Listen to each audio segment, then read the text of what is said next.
نحن طبعا في سوريا رغم المآسي ورغم الظلم ورغم الزلازل ورغم القصف اللي تعرضنا له من نظام الاسد، لكن نعلن تضامننا مع اهلنا في المغرب العربي ومع اهلنا في ليبيا، ومنقول لهم الشعب السوري معاكم. منطالب الحكام في ليبيا والمغرب العربي الوقوف امام شعب المنكوب. الان هن بحاجه رعايه، هن الان بوضع ماساوي. نتمنى من الحكومات في المغرب وليبيا دعم مواطنيهم، لاننا عزقنا المر في سوريا، لذلك قلوبنا مع كل الشعوب، ليس مع العربية فقط بل مع شعوب العالم أجمع. السلام عليكم ورحمة الله وبركاته. نحن هنا من إدلب نقف وقفة رجل واحد مع إخواننا في ليبيا وإخواننا في المغرب على هذا المصاب، ونقول لهم مصيرنا واحد، قضيتنا واحدة، عدونا واحد. احنا الشعب السوري رغم الجراح والألم اللي دقناه من 10 سنين أو 12 سنة، نحن بنتضامن مع أخوتنا في المغرب وفي ليبيا، وبنتمنى من الحكام العرب توجه الأنظار للشعب الليبي والشعب المغربي، والله يبارك فيكم جميعا. اسمي واسم تنسيقيات الثورة السورية باسم الشعب السوري بالشمال المحرر والجنوبنا المنتفض، نقف طبعا بكل مشاعرنا واحاسيسنا وبكل ما نستطيع عبر مؤسستنا الدفاع المدني مع اخوتنا اشقائنا في المغرب وليبيا نتيجه تعرضهم للكوارث الطبيعيه من زلزال وفيضانات. طبعا ما بيشعر بالمظلوم الا اللي انظلم، وما بيشعر بالضعيف الا انقسى عليه طيله سنوات هي الثوره. السوريين ان يروا العالم يقف الى جانبهم في ظل المذبحه، وقد شهدوا ايضا في السنه الاخيره زلزال مدمر في 6 شباط اودى بحياه مئات الالاف من السوريين. ايضا نقف يعني بجلال مع اخوتنا ونشد على ايديهم بان المصاب واحد والدم واحد والمصير واحد، من الشمال السوري هنا المغرب، من الشمال السوري هنا ليبيا.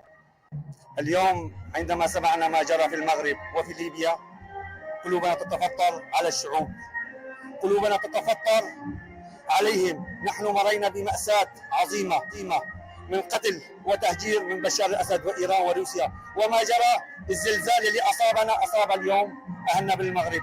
نشعر بكم، نحن الشعب السوري الحر، ونقول لكم إننا معكم قلبا واحدا، وندعو لكم ومستعدين أن نأتي بمساعدتكم بكل قوة، ونقول لكم اصبروا. الحقيقة الذي وقع في المغرب وفي ليبيا من مآسي نتيجة الزلازل ونتيجة الأعاصير التي ضربت مدن ليبيا والمغرب، نحن كشعب سوري حر متضامنين مع هذا الشعب بمصابه الأليم الذي أصاب شعبنا الشقيق الأخ في المغرب وفي ليبيا. ونتمنى لو كان لنا أجنحة ونطير إلى المغرب وإلى ليبيا حتى نقدم لهم أفئدتنا وأرواحنا، حتى نقدم لهم يد المساعدة، لأننا نحن منذ 12 عاما ونحن نمر بهذه المصائب هذه التي قام بها المجرم بشار الأسد على الشعب السوري المظلوم. نحن أبناء الشعب السوري في جميع المحافظات السورية رغم المصائب والآلام التي تحل بنا يوميا، إلا أننا أبدينا تضامن إنساني مع إخوتنا في ليبيا وإخوتنا في المغرب. شاهدنا أيضا هناك بيان رائع جدا للدفاع المدني السوري قال فيه رغم ضعف الإمكانيات إلا أننا جاهزون للمساعدة في إنقاذ الضحايا في ليبيا وفي المغرب. أيضا هناك طريق مفتوح لنا أبناء الشعب السوري، ذهبنا بأيدينا إلى المغرب وإلى ليبيا حتى ننقذ ونساعد في انتشار هؤلاء الضحايا تحت الأنقاض.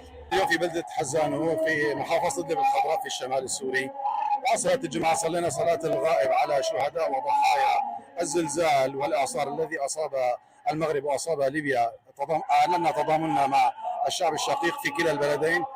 طبعا نحن شعب في الشمال السوري شعرنا بنفس الشعور عندما أصاب الزلزال في شباط الماضي في هذه المنطقة، ولم يتضامن معنا أحد ولم يقف معنا أحد، فنحن نشعر في هذا الشعور.